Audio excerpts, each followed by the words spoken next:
नमस्कार मंडळी, डिंपल्स किचनमध्ये तुमचे खूप खूप स्वागत आहे। आज आपण दह्याची कढी कशी करायची ते बघणार आहोत। तर कढी बनवताना खूप जणांचे असे होते की कढी फुटते, तर हे टाळण्यासाठी घरच्या घरी कढी करण्याची परफेक्ट आणि साधी सोपी रेसिपी मी आज तुमच्याशी शेअर करत आहे। त्यामुळे व्हिडिओ शेवटपर्यंत नक्की बघा।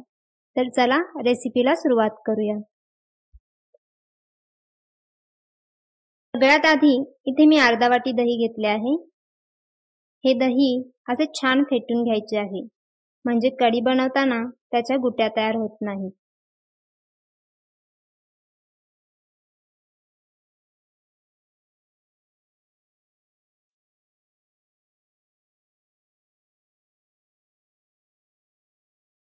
छान असे फेटून झाले की यामध्ये 2 चमचे बेसन पीठ घालून परत एकदा छान असे मिक्स करून घ्यायचे आहे।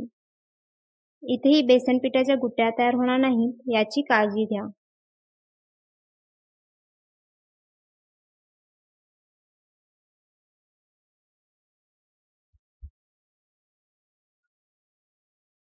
मिक्स करून झाल्यानंतर यामध्ये 2.5 ग्लास पाणी घालून हे मिश्रण व्यवस्थित घुसळून घ्यायचे आहे।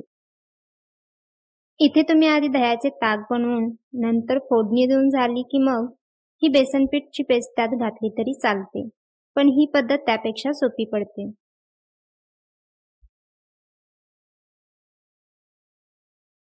आता हे ताकाचे मिश्रण तयार झाले आहे। त्यानंतर फोडणीसाठी इथे मी 2 चमचे तेल गरम करत ठेवले आहे। तेल गरम झाले की त्यात मोहरी घालायची। मोहरी तडतडली की मग जिरे, त्यानंतर हिंग।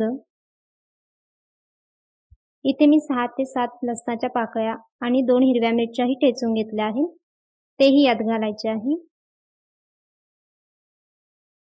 त्याचसोबत कढीपत्ता घालून हे छान असे परतवून घ्यायचे आहे।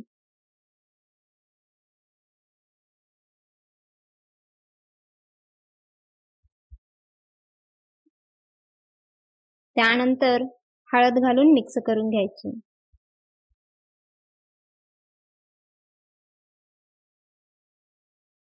तर आपण इथे जे ताकाचे मिश्रण केले आहे ते यात घालून छान असे मिक्स करून घेऊ।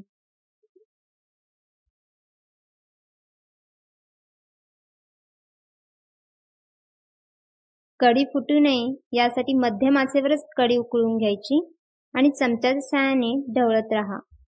जर तुम्ही कढी व्यवस्थित ढवळली नाही तर कढी फुटू शकते।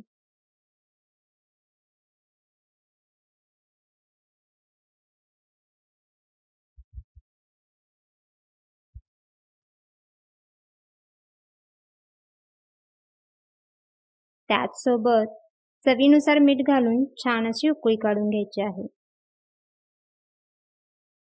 मध्यम आचेवरच कढी उकळून घ्या, म्हणजे फुटणार नाही।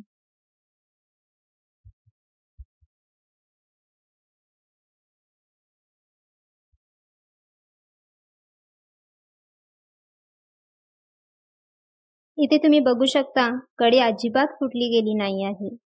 7 ते 8 मिनिटात कढी व्यवस्थित बनून तयार होते। बारीक चिरलेली कोथिंबीर घालून कढी सर्व्ह करा। मस्त दह्याची कढी तयार आहे। अशा पद्धतीने जर कढी तुम्ही बनवली तर अजिबात फुटणार नाही। अशाच सोप्या पद्धतीच्या रेसिपी मी चॅनेलवर शेअर करत राहीन। त्यामुळे चॅनेलला सबस्क्राइब केले नसेल तर नक्की सबस्क्राइब करा आणि रेसिपी आवडल्यास नक्की लाईक आणि शेअर करा।